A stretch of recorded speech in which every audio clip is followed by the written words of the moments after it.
On the situation in Westbury, we're now joined in studio by, well, a distraught community member, Shahiem Ismael.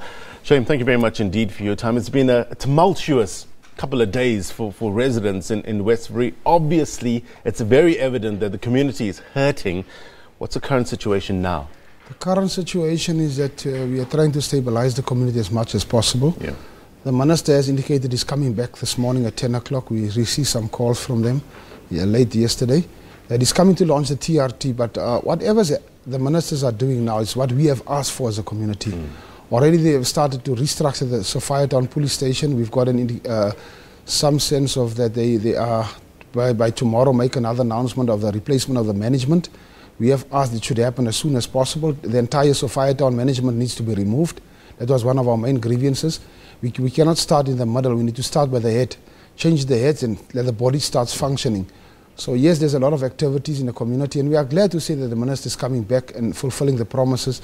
Yes, there was some shooting the night before in the areas around there, and that is the main reason why the minister has indicated to me last night that is specifically why we need to launch these units and tell the community they are there to deal with these hardcore criminals.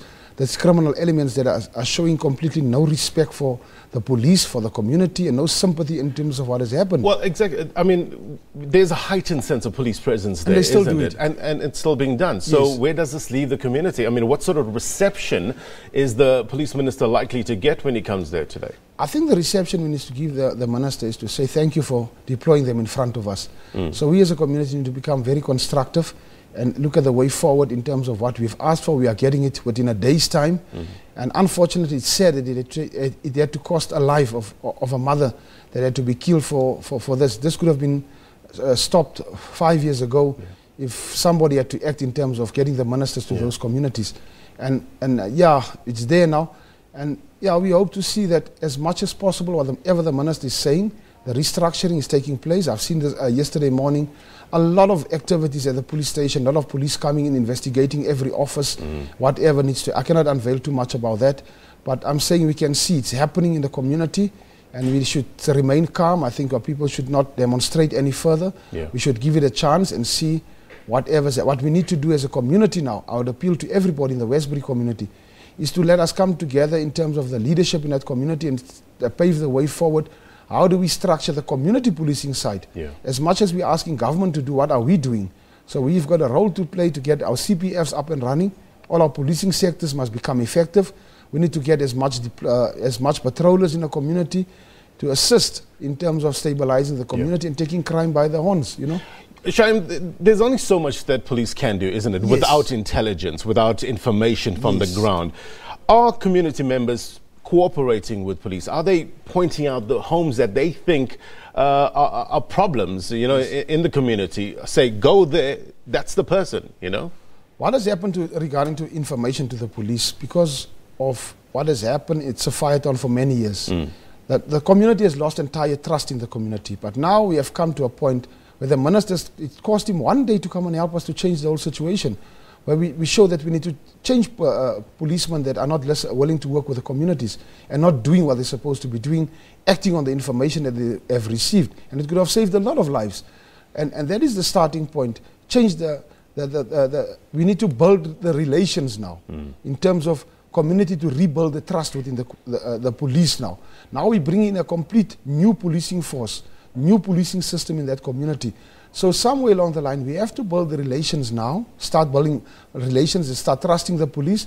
There are other units also that are to be announced that needs to be launched by the minister, which is the gangster unit, the drug unit, and the firearm units. So those are completely independent police that are coming from different areas as new. So we would like to call upon the community. Let us look at the positive side and how can we play a role now. Yeah, a lot of information was given to the police for the past 3-4 years, and nothing has happened in terms of those people become victimized. Before 1 to 3, everybody knows who's the witness or who's this and that in various cases. And many people feel the fear of their lives in terms of coming forward. We will also discuss with the MECs and the ministers in terms of how to do community provide information.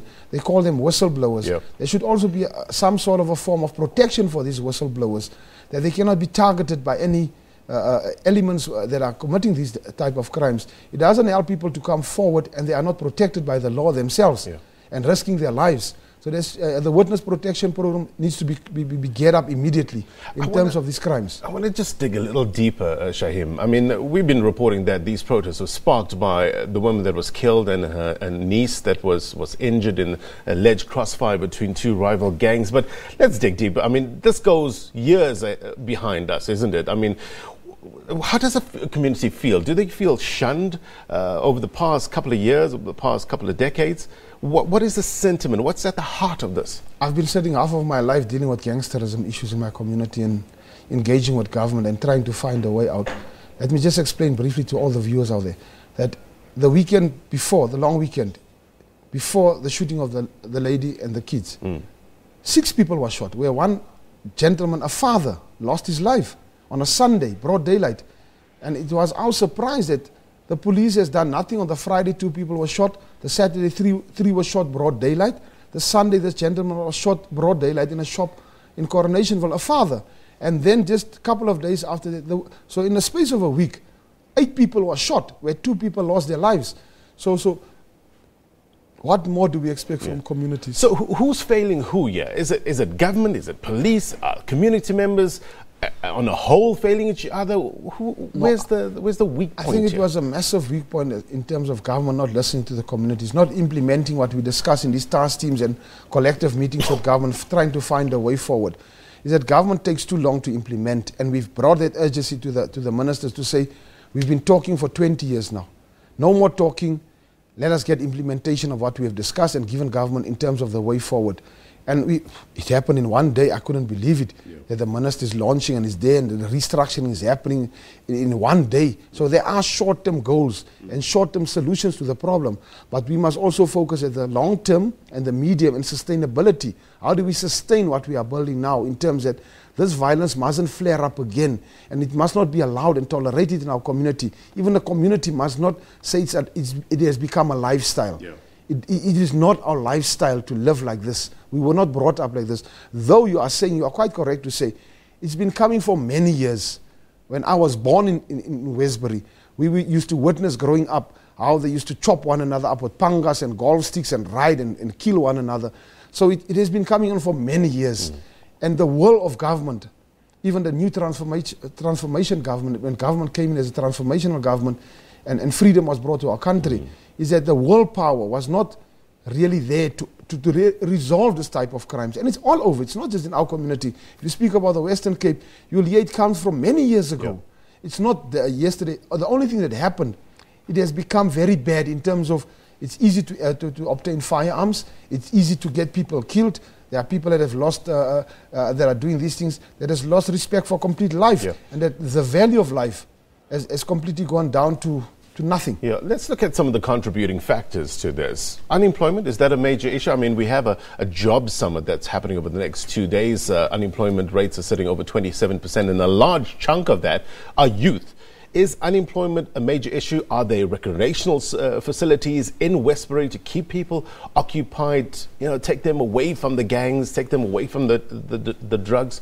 It is actually the principal factor. We need to create jobs for these youngsters and for people within our communities, which hasn't been happening for the past 20 years now. We had a summit where the Premier of Gauteng came out and launched his Terisano program. We went and we questioned, and we've got proven that is a report that they came out with. Lebogang Moile, as the Minister of Finance, of Economic Development in the province, has only spent 37,000 rand within those communities of a massive multi-million rand budget into that area, into the Westbury nuclear community. 37,000 rand. It's not even something we can speak. You've actually done nothing in terms of economic development. That is the key to the way forward.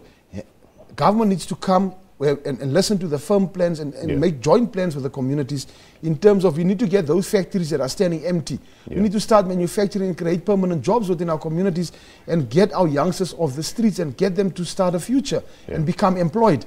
But yes, it's actually one of the things that was highlighted, and even the Premier was very amazed and disappointed in terms of how could economic development in Gauteng only spend 37,000 rand in our communities in that area. So that is where we go wrong. So I think it must be put on priority. We must be invited to these job summits and these economic summits to raise our issues and concerns, to say, but in our communities, you are now giving us the flag that you are racially dividing these budgets, that you are spending much more in different areas, and you are not spending a fair amount of your money equally into all these communities and uplifting us all at the same time. It's sad that it becomes a racial issue, that we have to turn out to say it's colored, it's blacks, it's Indians, it's whites, that we are feeling deprived. But who is doing that? Who's allowing that? It's government. And government needs to take a different stance to say, treat us all as South Africans. That is all what we are saying. We are part of the society. We are communities now affected badly by the social ills. And the only way how we can address the social ills, if we get involved, like that summit, I heard about it, some people phoned me this morning.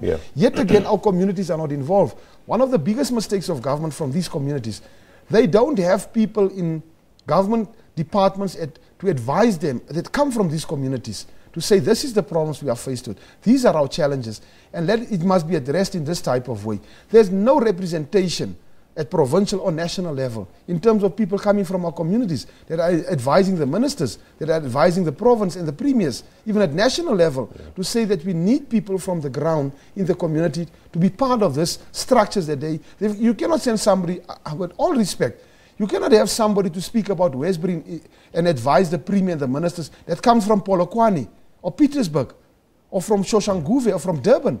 No, man, it cannot be happening. There's a larger issues here. We will try to get clarification in terms of who exactly will be in this summit. But, you know, an organization calling itself Gauteng Shutdown, coordinating this, they are a part of this and will be holding a meeting, I understand, today.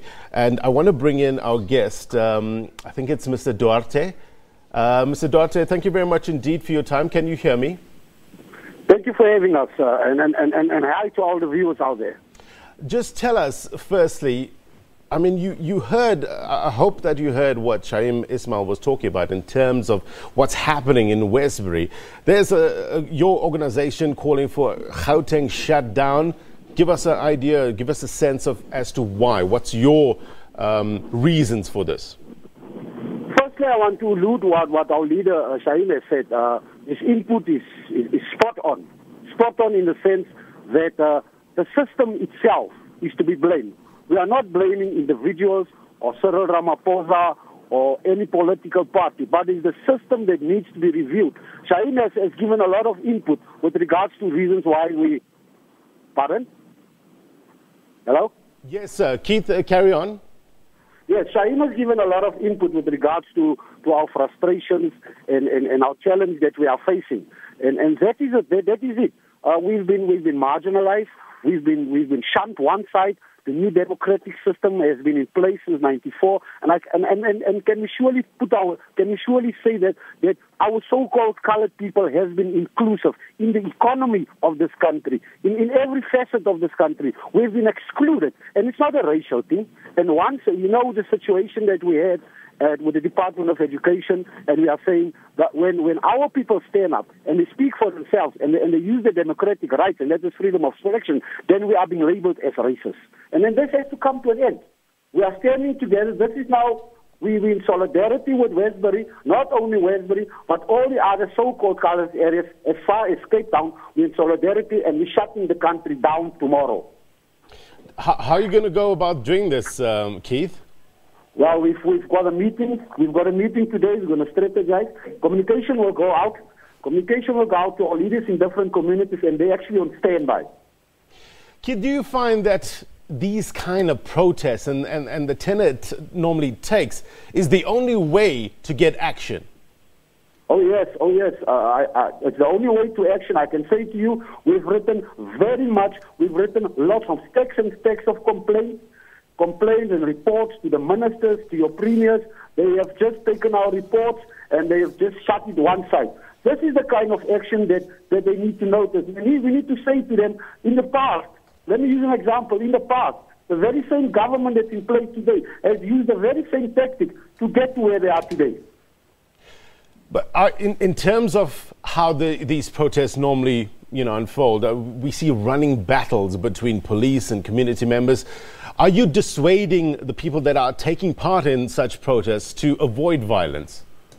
Yes, we've got on board organizations that anti-drug organizations, so we're going through the community and we get a feel of the community. It is not our call. We hear from the community what they want. So the call from the community is that we are hurtful, and I'm sorry for my language. We are hurtful of being treated third-class citizens in our very same own country. This is our country. We are the first nation of this country.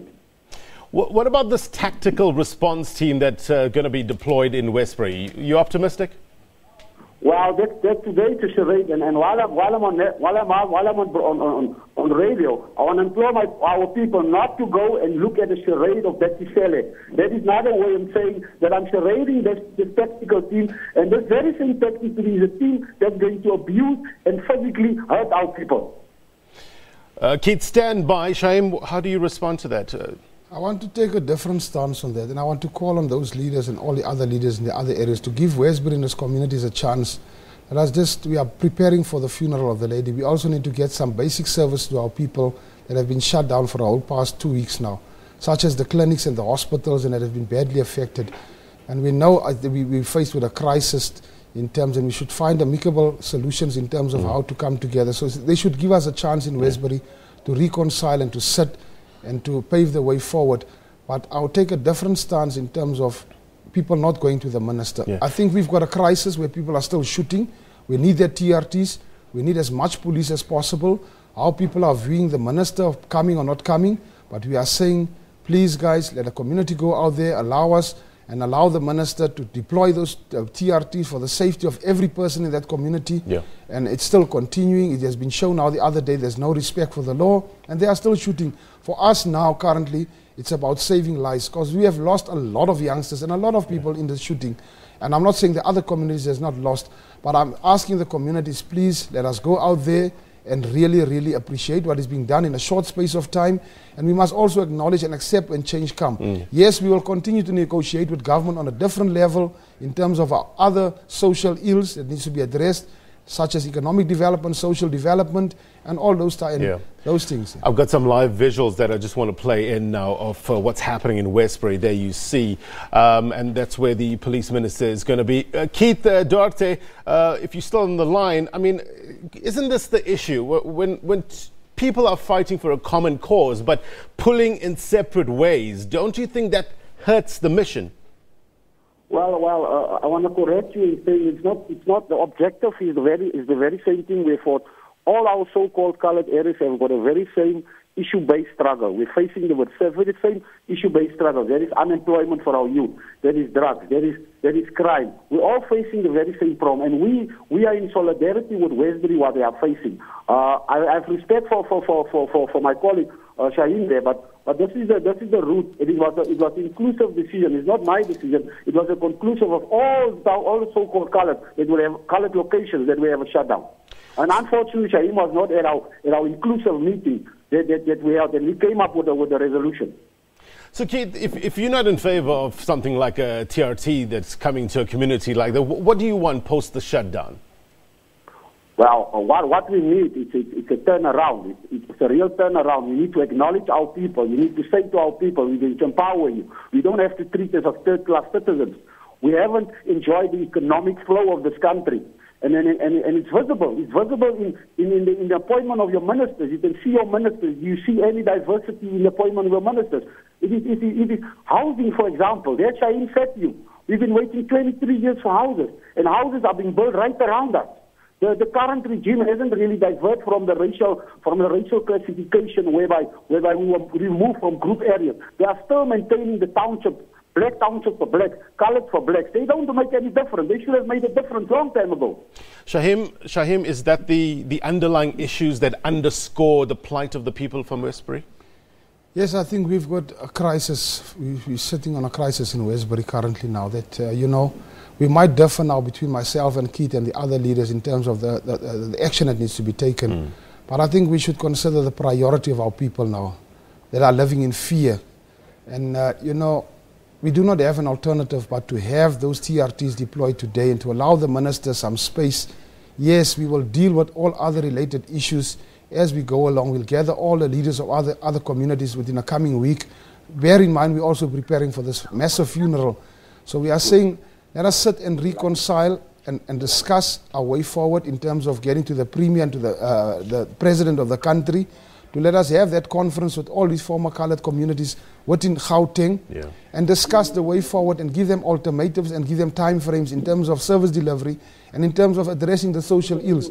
But for us now to go out tomorrow in Westbury especially, and to close off and all that, and to continue, we must remember there are a lot of people that are also ill in our community that need these basic services. We need to get bread and food into our communities. We cannot go on a hunger strike for the whole 2 weeks now where we're not getting services. And there are people that also need to report to their works. A lot of people cannot now become more unemployed in terms of the... I think we've made an impact thus far. The ministers, the national government at the highest level of the country has responded. And I think National Minister Becky Cele has said that he will forward and discuss with the President of the country. We hope to engage with the President as soon as possible in terms of having a much broader conference with all these communities and all the leadership. And we give them the time frames and we say, if you don't do X, Y, and Z, you know, and I'm just scared that a lot of opportunist political parties are now taking the opportunity.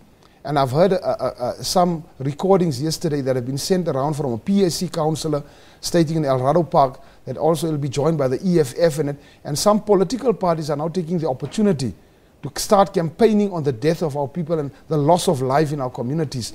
And that is something that we will not tolerate and continue with that.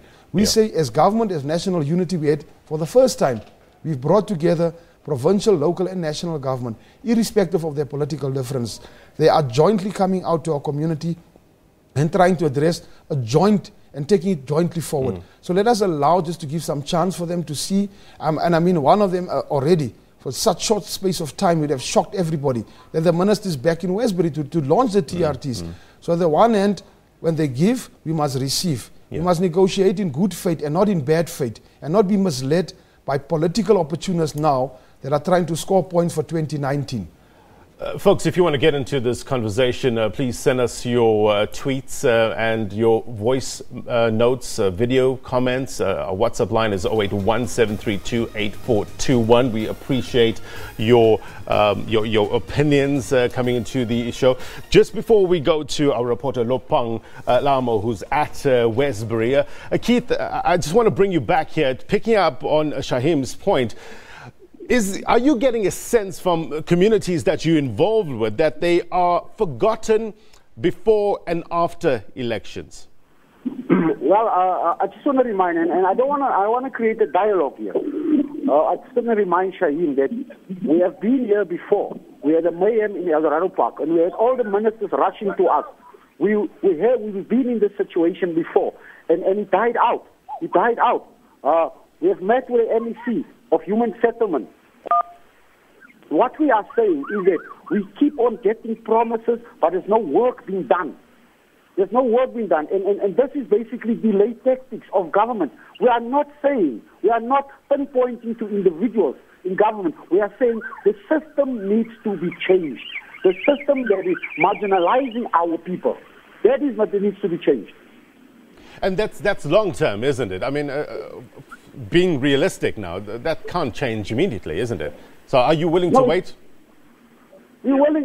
What Shahiem said, and what most of our people are echoing, we are willing to sit down with government, but we want to be treated equally in this country. I'm going to give you an example. This is what our youth are going through. Hence we're having this huge unemployment youth. This is an example because of the policy of affirmative action. We're talking about the system here. If you take 4 races, a white person, an Indian person, a colored person, and an African person to apply for one job, all 4 of them have matric. Although the white or the Indian or colored qualification is better, the black person will be appointed because of a policy of affirmative action. Now you tell me, do we have to endure this racial discrimination? How long are we going to endure this? So you're talking, Keith, about policy issues, structural issues that need to be addressed before this can unfold. I'm talking about. Yeah. Keith, stand by. I want to bring in our reporter, Lopang Lamo, who's at Westbury at the moment. Lopang, thank you very much indeed for your time. What's happening? What are you witnessing? Well, a very good morning to you, Blame, and to our viewers at home. We are indeed in Westbury, and I'm going to move out of shot quickly just so you see exactly what is happening here behind me. This is the team, apparently, that the minister will be introducing as the patrol tactical response team, that will be patrolling Westbury to ensure that there's more police presence in the area. Those are just some of the issues that the residents were complaining about, saying that there aren't enough police presence. This is why the shootings that were happening here last week and that continuously happen over time, they just happen broad daylight any time of the day because there isn't enough police presence. I'll speak to one of the community members here who will be telling us what more they're expecting from the minister's visit here today. We understand the minister has been given 24 hours to respond, and of course he came here on Tuesday and it's been 24 hours, so we're expecting him. He did say they'd be here at 10 a.m. Well, we'll just have to wait and see if they do indeed arrive at that time. But community member here to tell us exactly what it is that they're expecting and what more they want from the minister at this point. Thank you so much for your time. What exactly do you want from the minister here today? Are you also very pleased with the results? What we expect from the minister today is to really utilize the TRT that is sent today and all the different units that will be set up to thoroughly sweep our areas. And also what we expect today, what we also expect as a community, is answers today from the minister about the people that was picked up and his insanity. When are they going to come out? And also, and as a community, we just want to make a statement saying that there's no leaders in our community. We are tired of leaders, reckless leaders in our communities, whether it is in politically, in the church, whether it is in NGOs and NPOs. We are tired of them, and I want our people to start saying to themselves, and what are we going to do as a community? We have already made a platform. We have unity.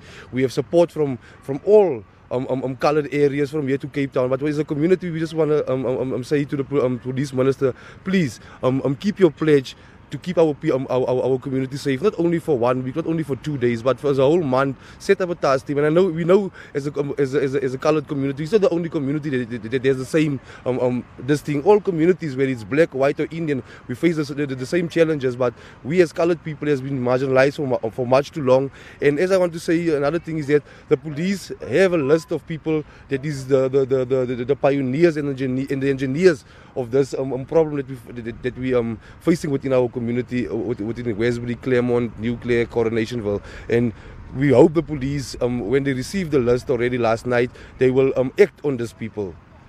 Well, that was one resident and community leader here saying that the police have received a list of the drug lords in the area, calling them the pioneers and the engineers of the problems that they're facing here in Westbury. Of course, another indication that the community is willing to work hand in hand with the police to ensure that those people are taken out of the community and to get Westbury into being a suburb that is viable for children to grow up in, and also adults, and the fact that it needs to be much more safer than it is here today. There are shootings in Westbury every week, injuries in Westbury every week. So of course those are just some of the issues that they're trying to get rid of from this area. Again, also mentioning the fact that the 8 people who were arrested on Monday during the violent protests should be released and not charged, and therefore they will not rest until the minister grants them somewhat of an amnesty against what happened here on Monday. Lobang, as you mentioned, it's been a tough week for the community, and you can hear that they're vexed. You can hear that they want results. You can hear that they just need some solutions now because they really tired and saying enough is enough. For you as a journalist, how's it been covering this? Has it been? It's not been a walk in the park, isn't it, for you as media practitioners covering this and trying to get to the bottom of what the community is going through? Well, of course not, Blaine. It hasn't been easy at all. Of course, all you have to do as a journalist is remain calm. But so at times it's very, very difficult because when the crowd is that angry, it's not easy to determine exactly what it is that they'll do next. They could just turn on you like that. Of course, as you would have witnessed on Monday, we were assaulted by one of the residents, but we came out okay, and we understand that these are people's frustrations, and we also try and make them understand that we're here to actually just show their plight and also be the medium of communication between them and those in office. Of course, it's not an easy task, but with the help of some of the residents who understand why we have to do what we have to do, it's quite easy. So sometimes you have to be on the resident side. Sometimes to be safe, you also have to jump onto the police side. Just make sure that you're not caught in the crossfire. Yeah, it's tough covering this because, you know, as I said earlier on, you know, when you see a journalist covering this and speaking to maybe police or a specific faction, just know that they're trying to do their job and get all sides of the story, speaking to them, and they will soon come to you. So if you see a journalist speaking to a person that you don't like, know that they're just getting their side, and they will come to you very soon to get your side, so that we can, you know, give a wholesome, a true reflection of what the community is going through. Lopang, just before I let you go, the minister was scheduled to be there at 10 o'clock. Are we still on time? Well, it doesn't seem as though the minister is going to arrive exactly at 10 p.m. Yeah. And that's another thing that agitated the community members on Tuesday when the minister arrived almost an hour late, 45 minutes late. Of course, the community members have also not started gathering here. We don't see community members here on the sports ground. So, well, hopefully as the minister arrives, so do the residents. Yeah, Lopang, thank you very much indeed for your reporting. We'll catch up with you a little later on. Lopang Alamo there reporting live from Westbury. Keith Duarte, hope you've been listening to that. I mean, you know, we did some stories with regards to former gangsters in Westbury, you know, turning a new leaf. You know, they were once a problem, but now a solution. Is that the way to go, isn't it? I assume so.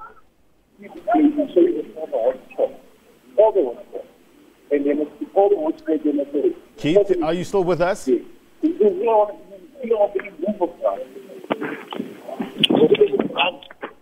Hello? Keith, yeah, sorry, I was just asking, you know, we did some reports with regards to gangsters in Westbury turning a new leaf.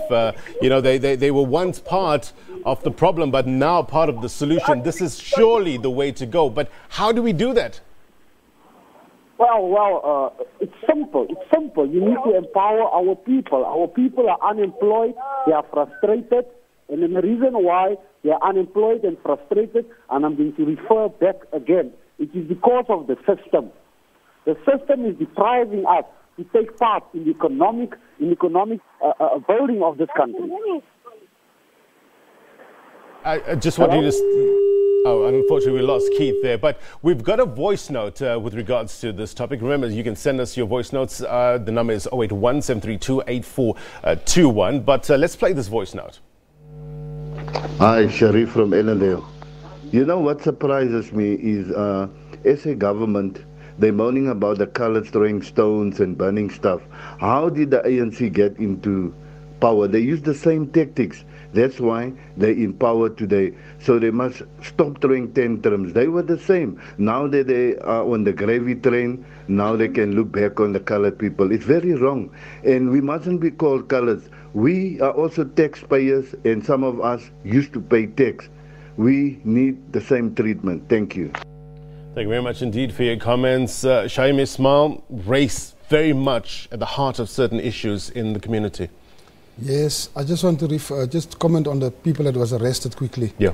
There are 3 people remaining in custody. We are currently busy there at the Johannesburg court.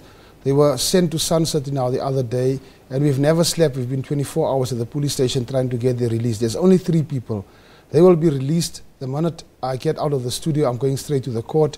We will not leave until they have been released. They were sent to the Sunset prison because of address verification problem, and we said it was uncalled for. But yes, it's only 3 people. They will be released. We have appointed an attorney to deal with that.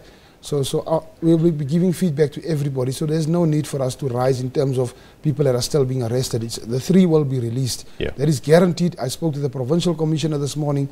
They're supposed to be at court right now. As I'm sitting here, they should have been there by 8:30 already. So definitely they will be released as early as possible. So what I'm saying is, I've heard and listened to everybody. You know, we are so tired of this coming on for years. We never slept for a few days, but we are still going. And I'm saying that I'm glad to hear that young man in Westbury speaks about that they are there to welcome the TRTs and to acknowledge that we need change and that people are coming forward to speak with a new type of what is being implemented in that community. Yeah. I want to make a call to everybody to go out and to go and welcome the TRT guys, because those are the guys that have to deal with the hardcore gangsters in that communities. And as I've said to all the other guys, with all respect to everybody, we need to get together on Monday, not even now, because we are dealing with a lot of issues in that community. We will set up and get together with all the other communities and discuss in terms of a way forward, how do we deal with that. But it's the right of everybody, what people feel if they want to do strikes and whatever. We cannot say who can strike and who cannot strike, but I just say that it's the right of people. But in Westbury, we're just asking for an appeal. Just give us some chance to complete the funeral and to reconcile with our lives, our daily activities in our lives.